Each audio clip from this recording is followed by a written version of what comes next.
ఆయన కృషితోనే కదా జిందాల్ లాస్ట్ మా గవర్నమెంట్ లో అప్పచెప్పింది. అట్లాంటిది మొన్నెళ్ళి ఈయన శంకుస్థాపన చేస్తాడు, మూడోసారి శంకుస్థాపన. ఆ టైంలో కిరణ్ కుమార్కి చెప్పి ఆయన చేత ఆపు చేయించాడు, రానీయకుండా అడ్డం పడ్డాడు. ఎంత కుళ్ళుమూతనం అంటే ఈ రాష్ట్రం బాగుపడటం, ప్రజలు బాగుపడటం అతనికి ఎప్పుడూ ఇష్టం లేదు.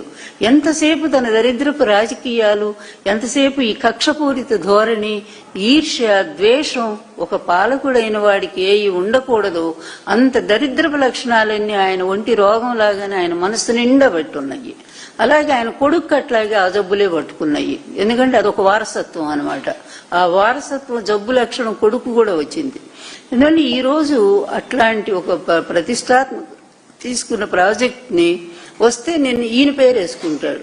మేము చూసాం ఈ పబ్లిసిటీ ఈ పేపర్లో వేసుకుంటున్నాడు. ఆయన చేతుల మీద శంకుస్థాపన జరిగింది, అది వెంటనే ప్రారంభం అవుతుందని గొప్పగా చెప్పుకుంటాం.